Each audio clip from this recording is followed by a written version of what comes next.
Today you guys are going to take a look at what it takes to name an ionic compound. Remember, an ionic compound is one where you have a metal and a non-metal. The root word there in ionic is ions. In other words, something positive and something negative that have attracted each other into a nice little crystal. A couple tips to deciding if something really is an ionic compound. First, look for a metal. If you see a bunch of nonmetals, it's going to be a molecular compound, not ionic. But if you see a metal, you can know for sure that this is going to be an ionic compound. The other thing you can look for is a polyatomic ion, one of those groups of ions you've been memorizing on that little half sheet. So if you see either one of those things, either a metal or a polyatomic ion, you can know for sure that this is an ionic compound where opposites have attracted. So if you want to name one of these, it's actually pretty simple.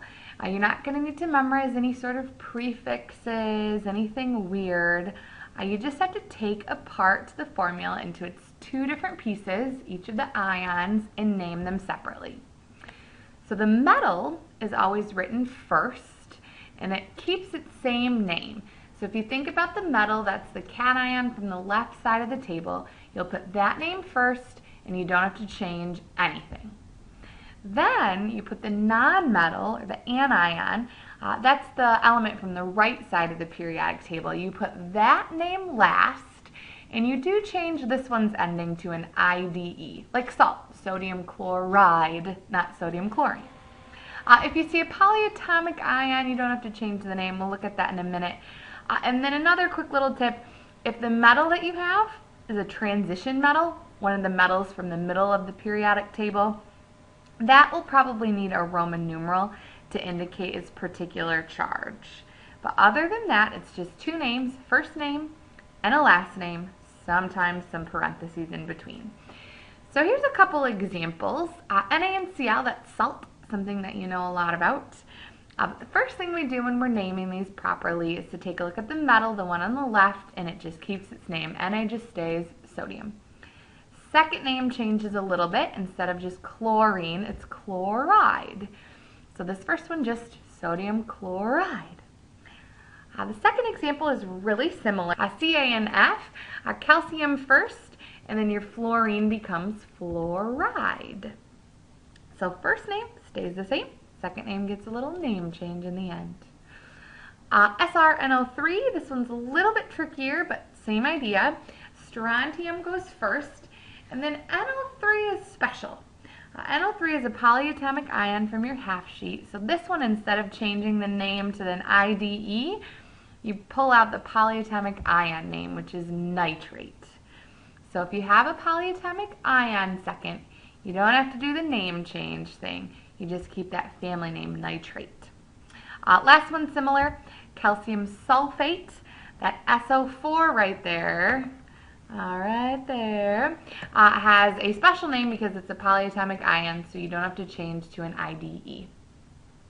So that's if you're deciding to name your compound. Really simple, just two names. Backwards, this is a little bit trickier.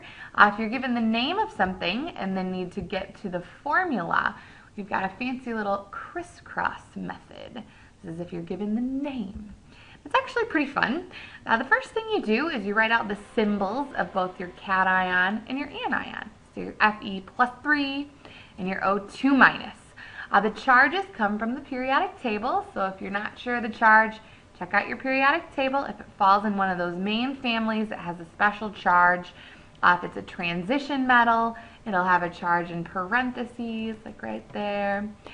So you write each of those atoms' charges, and then you're set up, feeling good. Then here comes the fun part. You crisscross the charges to belong to the other ion, and ignore the signs. These become your subscripts. So your Fe's charge, the +3, actually swoops down, whoop, next to your O and loses its plus, so you have an O3. And then oppositely, your O-2, that -2 swoops down, whoop, next to your Fe and becomes Fe2. So what you're doing here is figuring out how many Fe's and how many O's will balance each other out to be neutral. And this is a shortcut. Well, 2 Fe's and 3 O's right over here will balance each other out. Your 3 swoop down, whoop, to the O. Your 2 swoop down, whoop, to the Fe. Then every once in a while you'll have to reduce these numbers. Your ratio won't make sense. For example, if you have a 2 and a 2, that's the same as a ratio of 1 to 1. So you can reduce down to a 1 and a 1. These are always ratios. And speaking of ones, if you have ones, you can actually just ignore them and ignore a number altogether. So here's a couple examples of potassium phosphide. First thing we're going to do is list a K and a P and then check out their charges. On the periodic table, potassium's in the first family, so it has a +1 charge, and phosphide a -3 charge. Then if you take a look at the charges, they crisscross. So your 1 swoops down, whoop, next to your P, and your 3 swoops down, whoop, next to your K. I just ignored my 1. We don't need those. Magnesium oxide is really similar. Mg is in the second family, so +2, and then oxide's in that sixth family, -2. These guys swoop, whoop, whoop, and they actually can just be ignored because you have a 2 and a 2 ratio, which is the same as a 1 and a 1 ratio. Next one's a little trickier, iron carbonate. Iron's a transition metal. We don't know its charge except for this little hint right here with the 3 in parentheses. So it's actually Fe +3. And then carbonate, please. So check out your half sheet. It is CO3 -2. That's a mistake right there, -2. So your 3 and your 2 crisscross paths.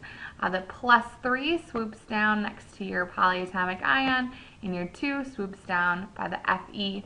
And you'll notice these parentheses stay here. If my parentheses were ignored, I'd have O33. You don't want that. You want CO3, 3 of those. Again, just figuring out how to balance these two pieces. How many Fe's are needed for CO3s to balance. Next one, really similar. Titanium is another transition metal, but I've been given a 1 in parentheses to tell me it's titanium +1. Sulfate is a polyatomic ion, SO4 2-. So these guys will crisscross their charges. The 1 gets ignored, no 1, and your 2 swoops down by the titanium. You'll notice in this example, not capped, and that's because there was no additional subscript to place down here, so you didn't need the parentheses like you did up here. Then the last example, strontium iodide. Check out your periodic table. Strontium is a +2 family. Iodide is a -1 family. These two charges get switched, crisscross. The 1 gets ignored, and the 2 whoop, swoops down by your I. So that's just kind of a little overview on how to name ionic compounds.